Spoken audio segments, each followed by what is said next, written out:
Hello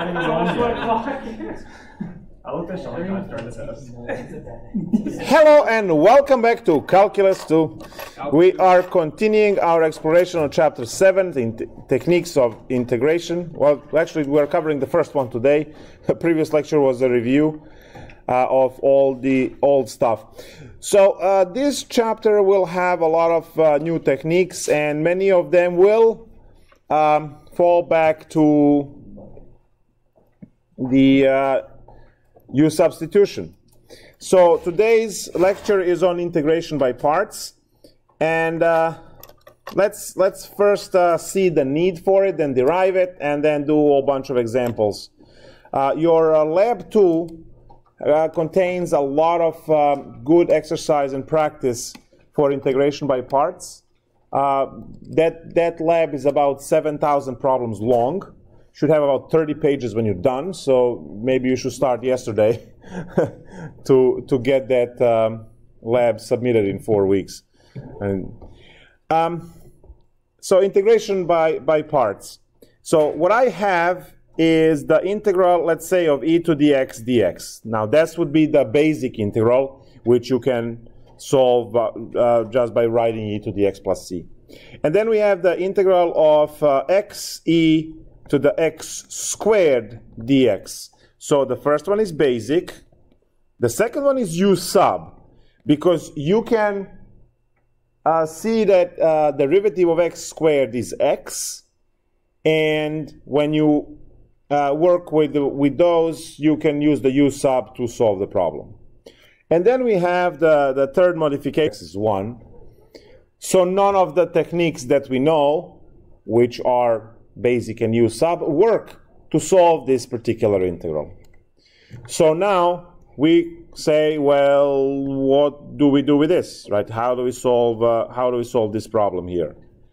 So this particular problem is going to be our integration by parts. So you see that, it's all of these problems have some kind of form of e to the x in it, right? But the differences between the problems, right, will warrant different type of integration to be used for the problem to be solved. So now we'll start deriving integration by parts by realizing that integration by parts is backwards product rule. So u sub is the backwards chain rule. Right, the integration is the other name for integration is antiderivatives. So the chain rule, the u substitution is going to be the antiderivative for chain rule. Now integration by parts will be the antiderivative for product rule. Now we can derive that quickly by writing the product rule out. So I'll say let u be f of x and v be g of x. So I define those letters like that, and now I say u times v. If I want to find the derivative, right, so that's d dx. If I want to find the derivative of u times v, I will have on the other side, I will have the derivative of u, that's u prime, copy u and then derivative of v, so that's v prime, plus derivative of v times u. Copy v u prime, there we go, much better.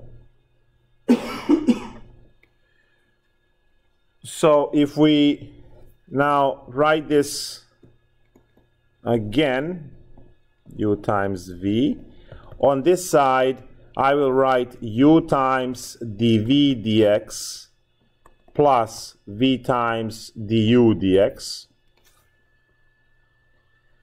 And at this point I am going to integrate both sides with respect to dx. So this is mathematical proof and derivation. So now on the right-hand side,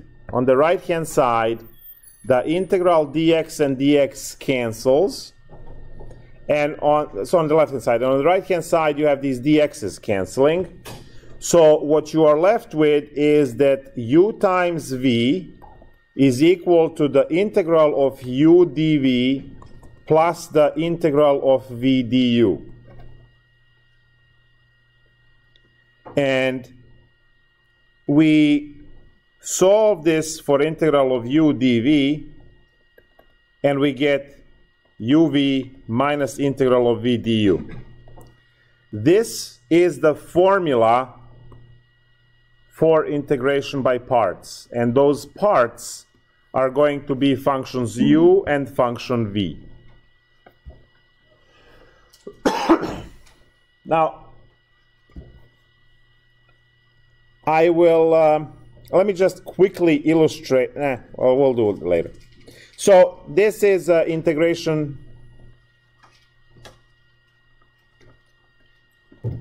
by parts, integration by parts. So now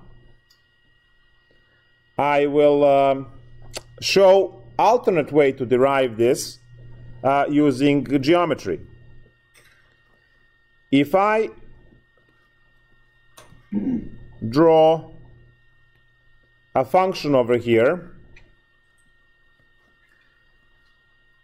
and I come up with the rectangle with limits, so this is function u and this is function v.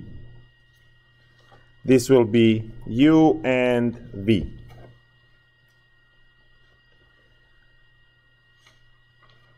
We have two areas, area 1 and area 2. For area 1, I will have this vertical, this would be du representative rectangle because the axis is u-axis.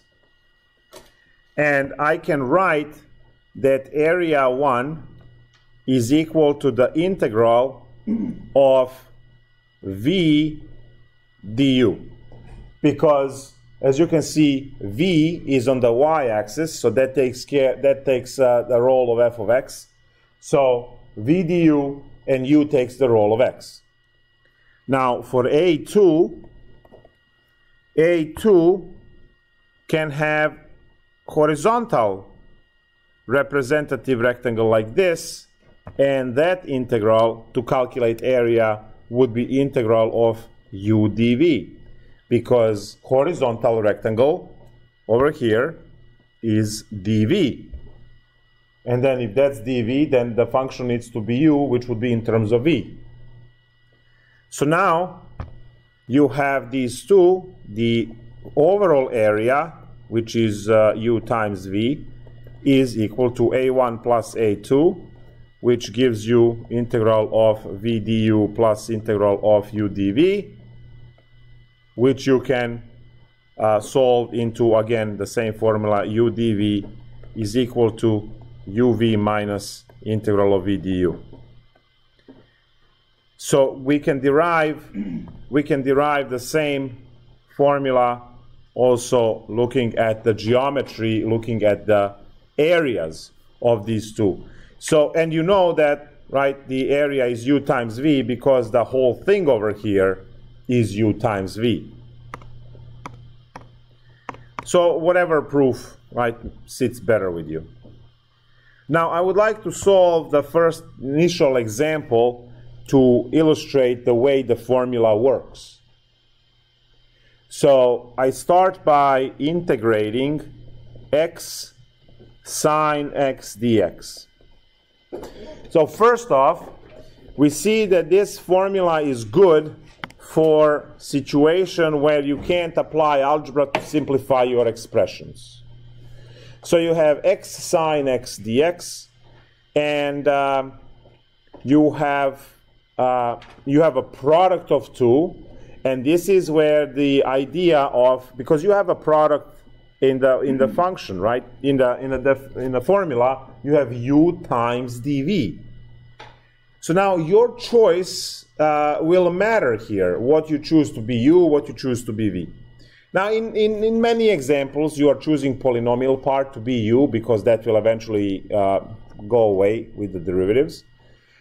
But there are some cases where you are actually not choosing polynomial to be the u part. Now, the way I'm going to solve this problem is I'm going to pick x to be u and the rest to be dv. And that matches left-hand side of the equation. And then I have to figure out what goes on the right-hand side. We are hoping that when we rewrite the right-hand side, it will be that integral that we actually can do easily. So here's what I'm going to do now. On the side, I'm going to say u is equal to x, leave some space, dv equals to sine x dx. Underneath, du equals dx. This is the standard u sub part, right? When you have u and you just do du. So when you take the derivative, so u is the part of the original problem, and then du is something that you figure out. And now we need v, right? Because you see that you have a single v. And if you have a dv, to come up with the v, you have to integrate. Integral of a sine is negative cosine x. Now we don't have to put plus c, because there will be a plus c at the end of the problem. If you arrange your u sub in this way, you will be able to draw this arrow, and this arrow actually shows you the formula. U times v minus v du. That's the right-hand side. But you can deal with the arrow later. So, okay, let's write this. So u times v, that's going to be negative x cosine x, minus the integral of, and look what you got, negative cosine x dx. All right, kick the negative outside of the integral. It will change the minus into a plus, and all you have to do is to integrate cosine x dx. So you went from something that cannot be integrated, x sine x, into an expression that has some stuff already outside, and then you also have the integral, but this integral you can actually do. What's integral of cosine? Very good. So minus x cosine x plus sine x, and there it is, plus c for the problem. And that is the answer. So now you see the full procedure.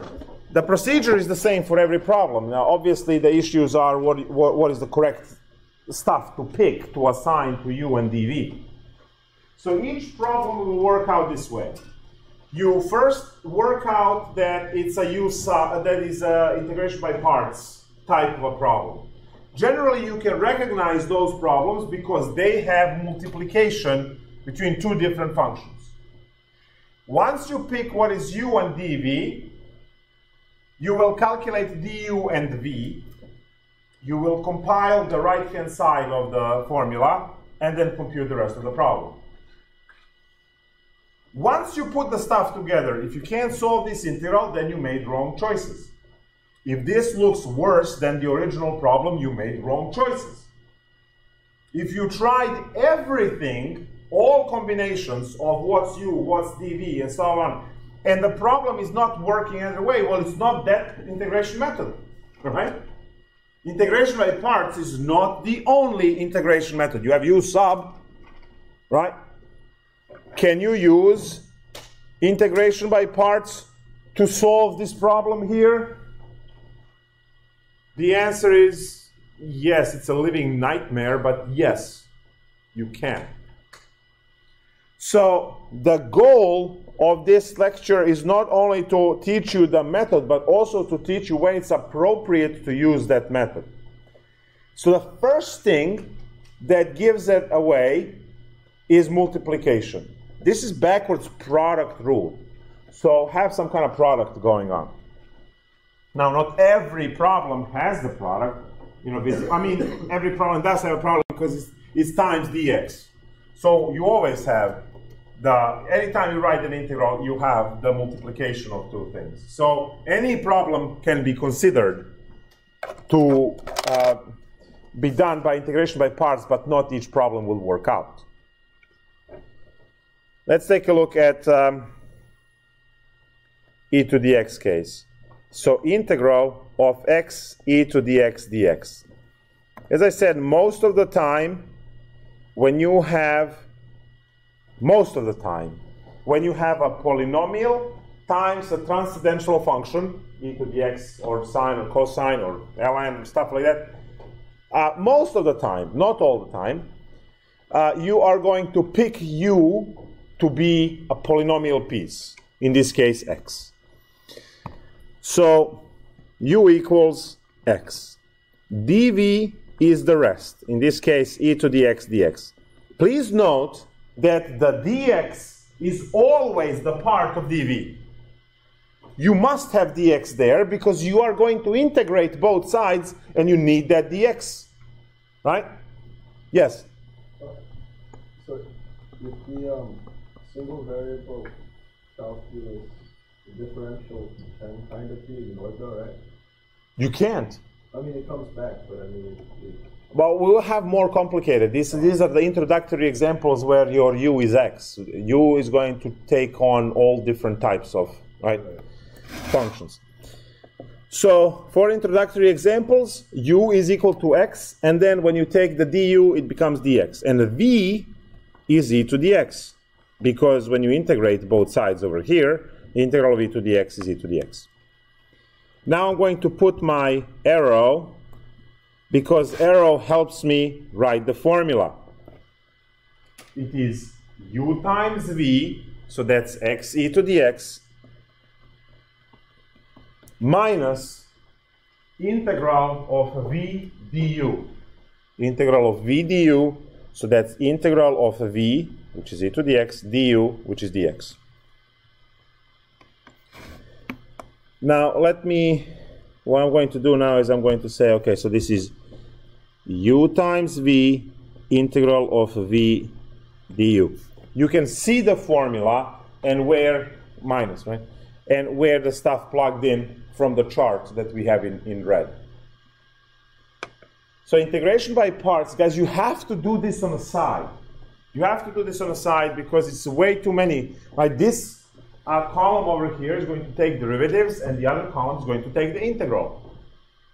You can't keep track of all of this in your head. Maybe you can, I don't know. Good for you. But there are going to be problems where you will have to do integration by parts twice or three times or more. Right? And it becomes a little bit of an issue to keep track of all the algebra, especially if you have nested integration by parts. Please remember that when you have a chain rule, right, you can chain as many functions as you want. And then your chains will, your number of chains will increase. Well, you can have u substitution, and then within that v substitution, and then within that w substitution, and you can nest it. I think I had, did we do that last time? Nesting the, yeah, we did, right? The integral. We didn't get anywhere with it, but you can keep nesting the, what is it called? integral. Yeah, not the integral, the chain rule, so you can keep nesting substitutions. Can't remember the word. So now, when you are dealing with integration by parts can also be nested, because you can have integration by parts. That's we're going to end today because we only have 10 minutes left. Integration by parts can also be nested, and you'll see that. But the main part now for you to learn is that you have to have this part on the side so that you can put this formula together the way it's supposed to go. So now, when I solve this problem, I have copied the x e to the x. That part is done, right? So you copy that part. And then you have the integral of e to the x, which gives you minus another e to the x, and you have plus c. Now, if you want to be cool, then you just factor out e to the x, and you present that as the final answer for the problem. So we have a problem that it's a polynomial times the transcendental function. I don't care whether it's a sine or a cosine or exponential, right? Whatever it is, it's going to be something. And then you are going to go and do the chart on the side and then plug values, right? That is your definition for this integration by parts method. And then you solve the problem. Now, I already talked about nested problems. So sometimes you have to do integration by parts a few times. For instance, integral of x squared e to the x dx. You will say, oh, okay, I have polynomial times transcendental function, so this is most likely the integration by parts. So let's assign u to be x squared, and then dv to be the rest. That's e to the x dx. Now, if you actually, you know what? Let me make a wrong choice real quick. Let me make a wrong choice, and then we'll go back to solving the problem. You don't have to write this. Look, if I make a wrong choice and put e to the x here and x squared dx, which is perfectly fine, you know, you can put those that way because it's all of these are multiplication. You have three things that are multiplying, 1, 2, 3, and you can put them in any order. Now, common sense is that dx must be in a dv part, so technically, this is either u or dv, and this is either u or dv. So you can make the right choice, or you can make the wrong choice. Now, when you make a wrong choice, hell breaks loose quickly. And you will see immediately that the problem that you had became worse, which is when you abandon your substitution and you make a different substitution. So now, if I try to solve this problem, I can take derivative of e to the x. That's not a problem, right? I get du is equal to e to the x dx. So perfect, done, right? And I can integrate on the other side and get that v is x cubed over 3. Now look what happens when I put this integral together using the wrong substitution. I get e to the x times x cubed over 3 minus the integral of x cubed over 3 e to the x dx. You made it worse. You had x squared, now you have x cubed. And if you make another wrong choice, you're going to get x to the 4th and x to the 5th. And if you keep making wrong choices in life, well, you know what happens, right? So now, let's go and make the right choice before the battery dies. That was a 6% warning. So if I'm making a right choice, u is going to be x squared, and dv is going to be e to the x dx.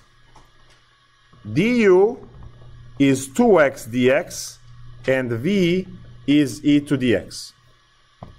Now, with my arrow over here, I am writing that x squared e to the x minus the integral of 2x e to the x dx.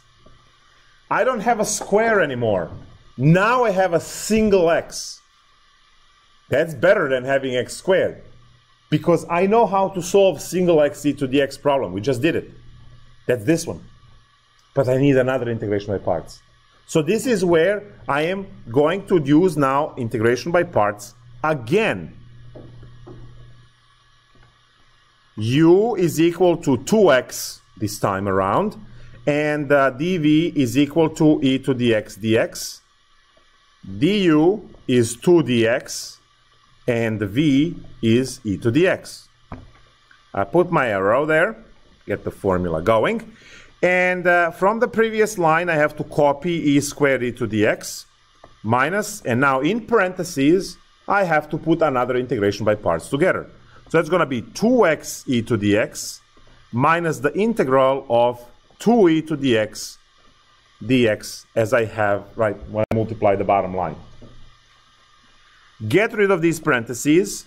X squared e to the x minus 2x e to the x plus 2 integral e to the x dx. I heard you the first time. And that's going to be now easy to integrate. We have x squared e to the x minus 2x e to the x plus 2e to the x plus c. And if you want to be cool, factor out e to the x. You have x squared minus 2x plus 2 plus c, and problem is solved.